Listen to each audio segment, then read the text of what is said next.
that was one of the huge eye-opening things for me when discovering a little bit more about the Enneagram, diving deeper into what it means to be a peacemaker. For you to hear and the other nines listening, your voice matters. Your presence matters. Because it also got me in trouble just in my own professional career. Welcome to another episode of Enneaways. I am Zach, along with my wife Laura, and we are the hosts for this. She is a certified Enneagram coach. I'm along for the ride, and each week we like to talk about different things related to the Enneagram. So last week we spoke about the body center type for a type 8.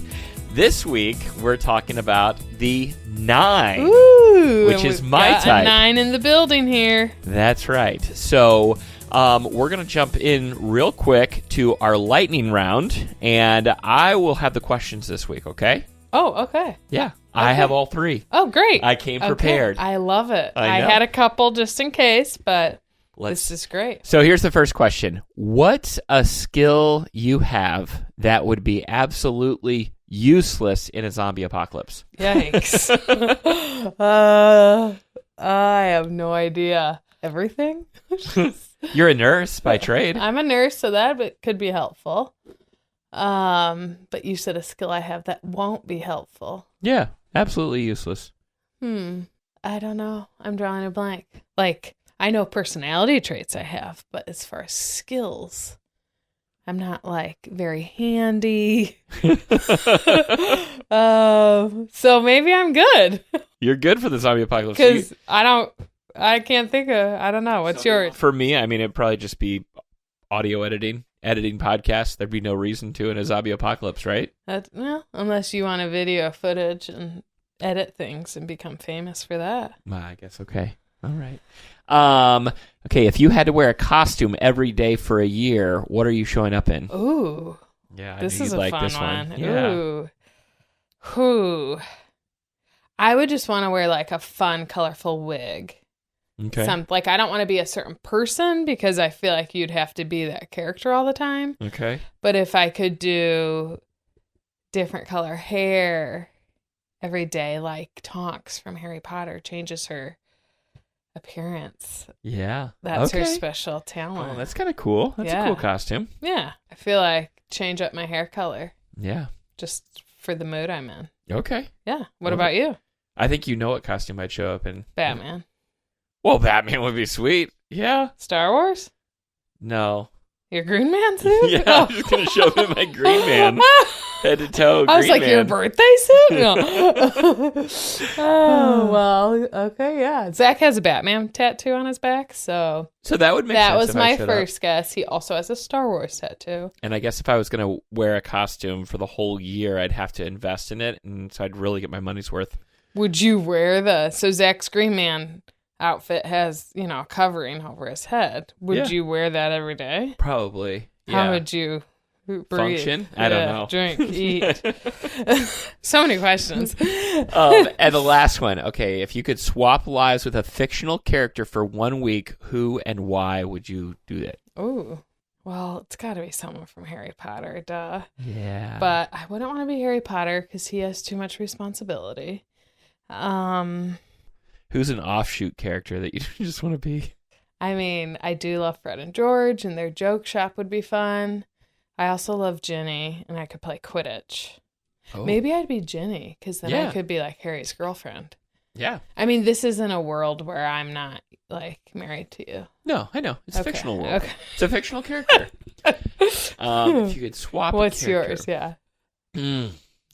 I probably would choose Batman for that one. Ooh. I think that would be a lot of fun. Okay. Would you be Batman on the slopes like we saw skiing? That would be sweet. He was so cool. He was cool. But no, I like Batman because, he keeps the peace in the city with Gotham. Yes. And that's what you're all about. That is what I'm all about. Well, this is perfect. Let's go into the 9. Okay. So today we are talking about the wonderful 9s, the peacemakers. Their core motivation is to have harmony, peace, and be connected with those they care about. And they just are very easygoing, go with the flow, very easy to get along with, and they bring such a grounding presence. So very thankful for my favorite 9 in my life, who's right across from me here, and all the other 9s out there. They're very special. So if you remember, or if you didn't listen, we'll just fill you in, but we are doing a little Center of Intelligence series.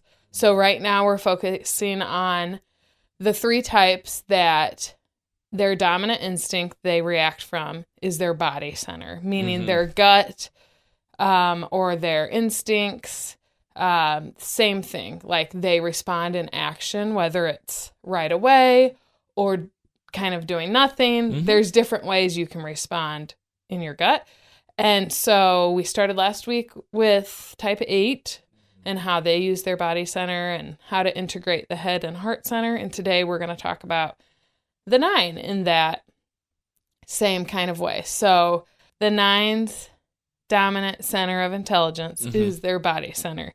So meaning that they move through life with instinct, but often they go with the flow. So Zach, can you kind of like relate to this? Like when you think of the body center, what comes up for you? Or do you feel like, yes, you can see that for you primarily?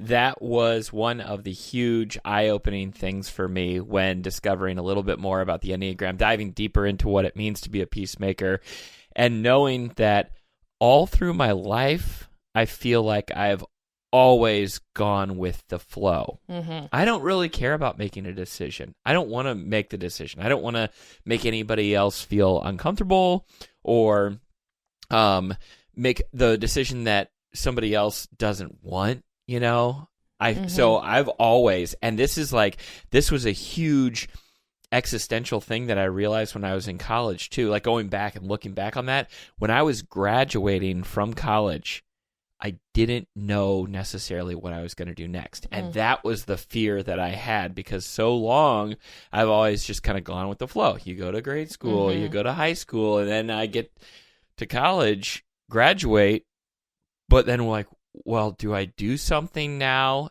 And thankfully I did have like a little bit of a job lined up in radio, working part-time. But I remember that not necessarily settling with me. Because you didn't have like a plan. I didn't have a plan. Did you have any gut instinct of like, this is what I want to do? I listened to my 8 in my life, which is one of my buddies, and I was planning on like going and doing like service somewhere, finding a way. I don't know if it was going to look like Peace Corps or what, but he's like, stick around for us, because they were in a class below me, and he's like, stick around for us for 1 year, and then after that, go and do your thing. And I was like, that's a great plan. I should I'll work in radio here for about a year, and I'll get another part-time job, to substitute some income. And then I'm almost 18 years later, I'm still in radio, living here in Northern Indiana, because I trusted my gut after that year. And then even meeting you, I trusted my gut, and I was like, okay, I'm not going to move south. I had a job that I was trying to line up in radio down in Alabama. And when I started dating you, I thought, oh, I'm going to let that go and I'm going to forget about it. I'm glad. Yeah. So I really I didn't know this. Yeah. We're learning new things about each other. Okay. So that's kind of a example of like you not really having that gut instinct and feeling uncomfortable, like you didn't know what to do because you're used to merging and going with the flow.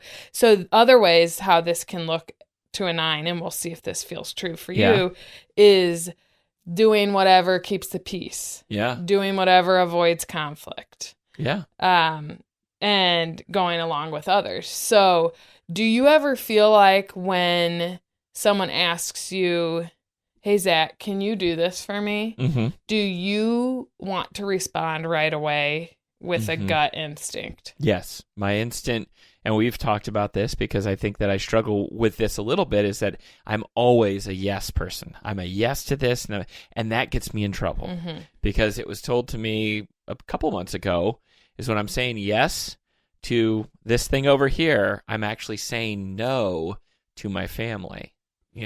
So that was important for me to kind of realize, okay, I need to be strong and in the moment, not just say yes, but say, let me check my schedule, or let me look more into it. Right. Because it also got me in trouble just in my own professional career. Mm-hmm. I might say yes to somebody, and then somebody else comes to me and is like, can you do this? And I'm like, yes, but it's like, actually, then you have I'm double conflicts. booked. I have conflict, and then that doesn't sit well with because me. you don't want conflict. I don't want conflict. So for a 9, you think saying, yes, this is my perception, and living with you, knowing you, you think saying yes is going to keep the peace. Absolutely. Right away. Right. But what a 9 can work on, and here's integrating the head center, let's talk about that first, is not responding right away, even though in your body it's telling you, I have to say yes to keep the peace. That would be a gut instinct feeling like, here's my next step. I have to say yes.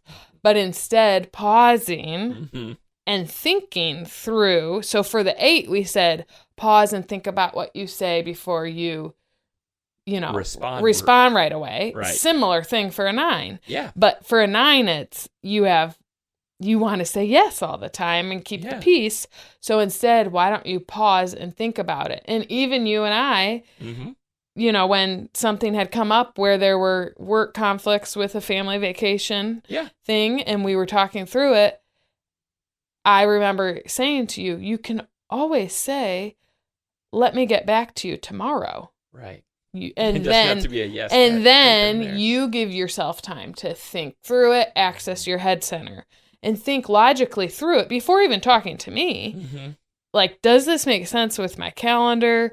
Does this make sense with my work schedule? Does this make sense with something I want to do? Right. Yeah. And a 9 is, the growth for a 9 is to figure out what does Zach want to do?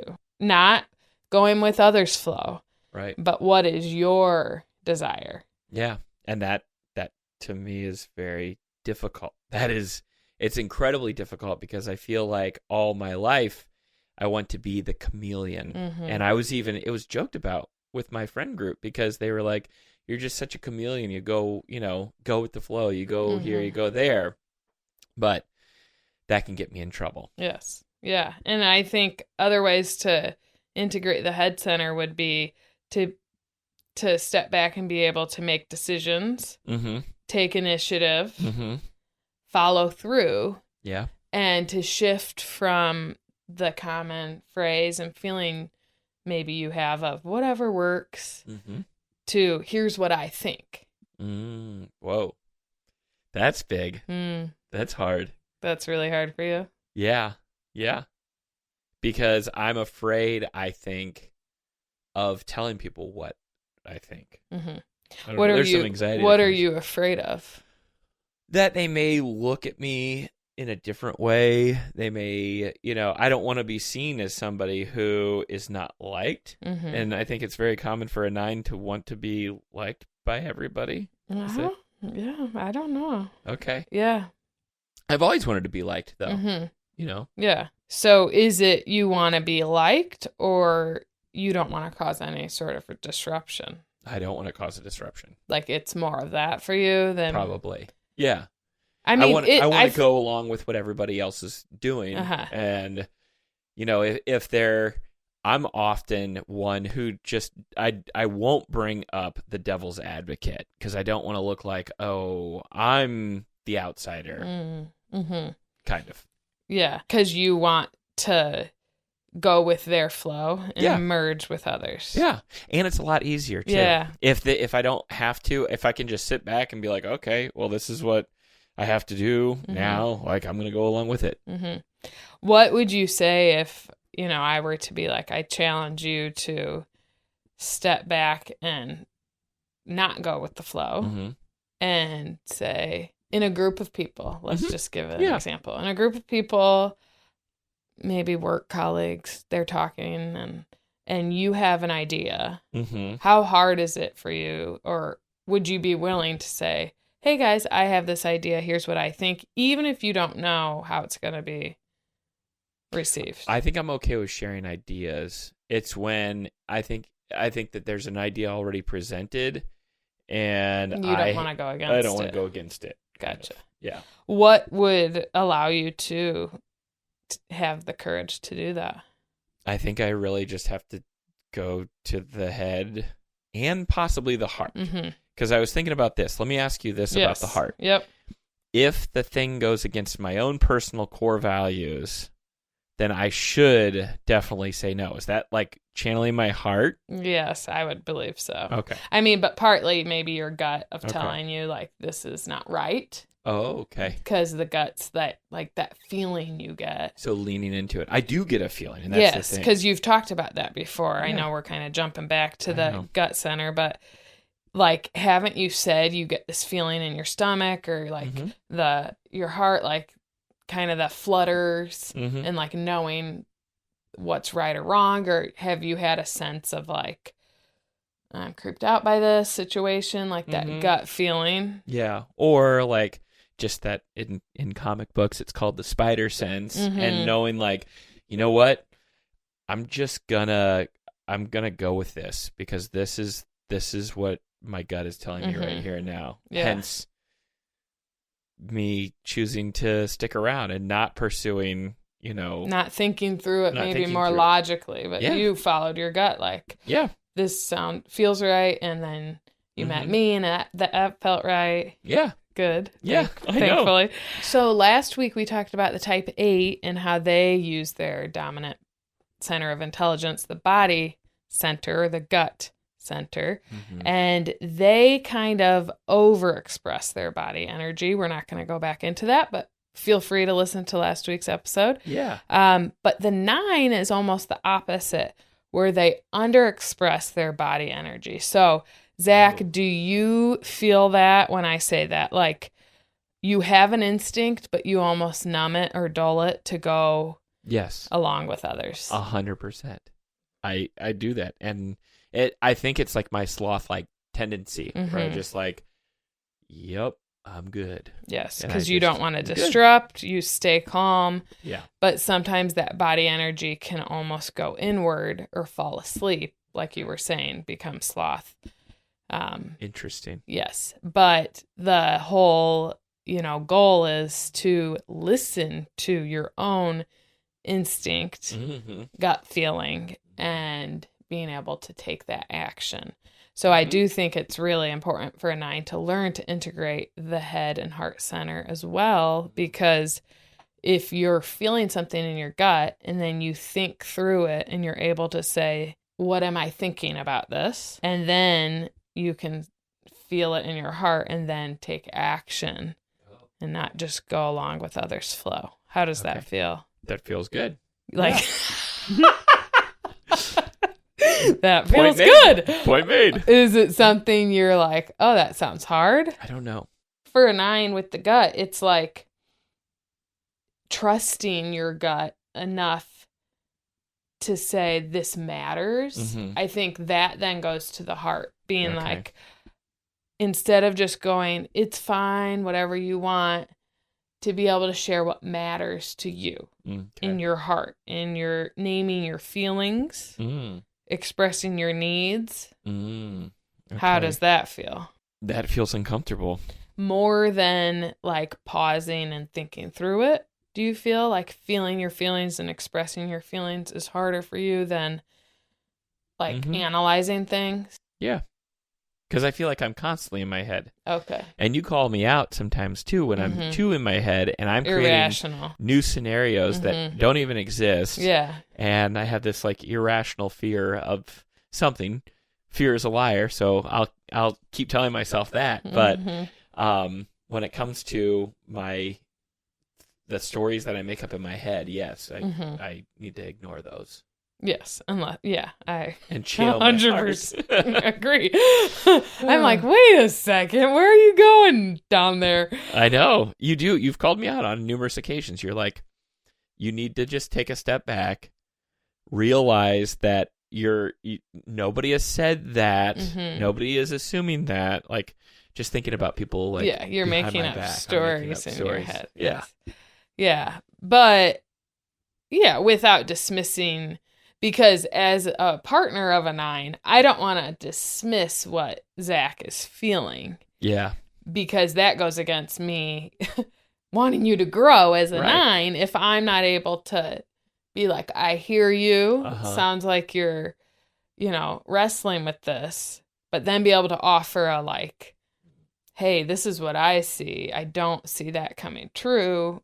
Maybe you're getting ahead of yourself here.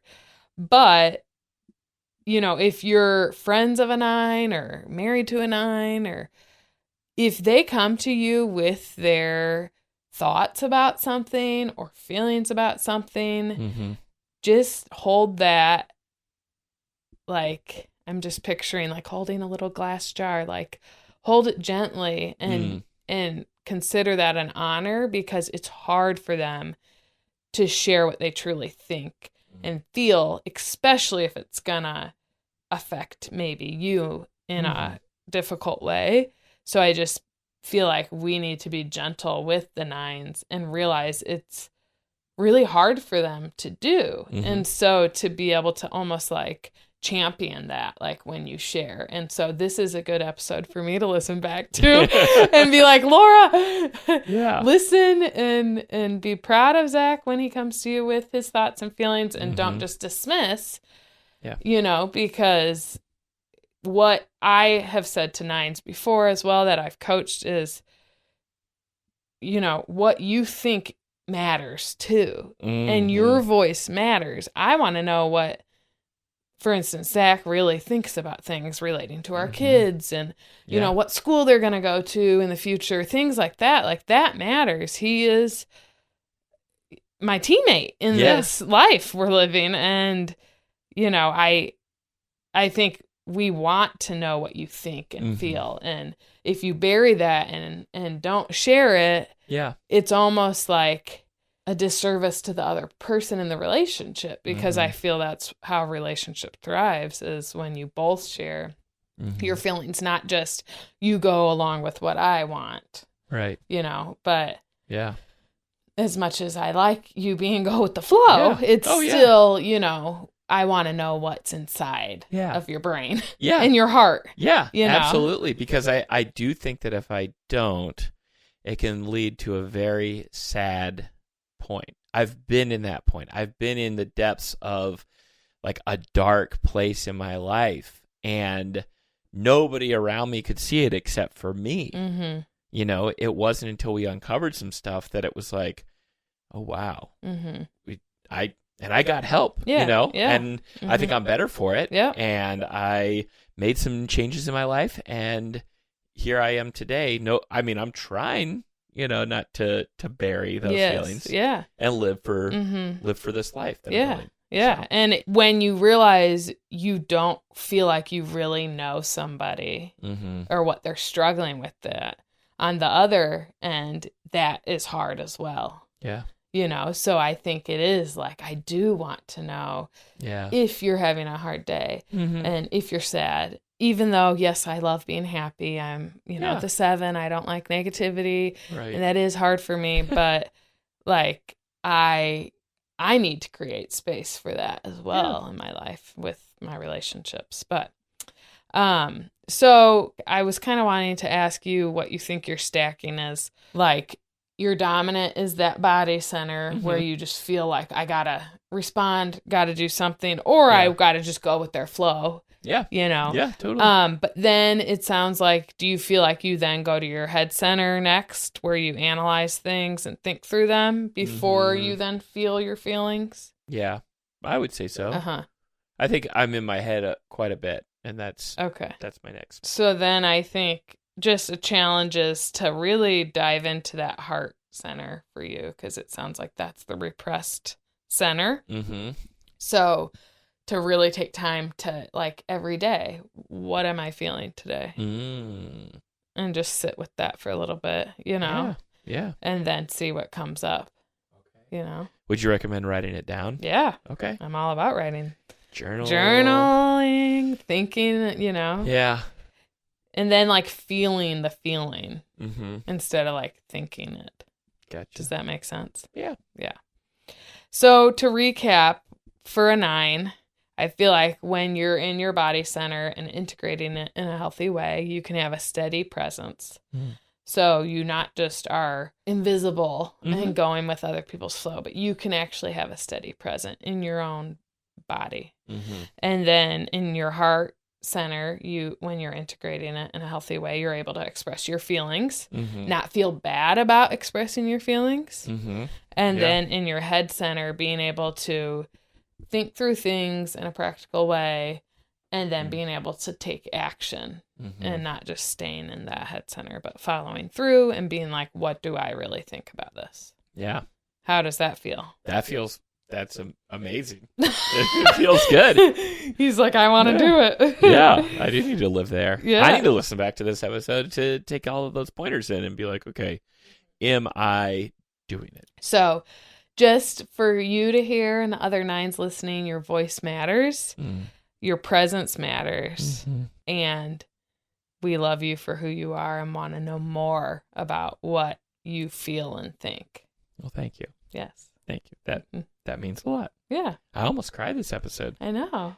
Yeah. I was seeing that. I like that. Yeah. We were in our feelings. I was in my feelings a little bit. Oh, okay. Well, before we go, just wanted to remind you, if you have not subscribed to the podcast yet, wherever you get your podcast, subscribe to it. That way you'll never miss an episode when it's released every Thursday at 10 a.m. Another thing that I wanted to make sure people knew is that they could email you at feelingtypey@gmail.com, visit you online at feelingtypey.com. And next week, we're going to talk about the type 1s and what it looks like to be a 1 in the body center, gut center, and how they can integrate as well. So as you can tell, if you listen to last week versus this week, totally different ways of using the body center, the 8 versus the 9. So it's just cool, all the different layers that the Enneagram brings, and that's why we love it so much. So thanks for listening and tuning in. And with that, I just say keep shining your light, friends. Until next time.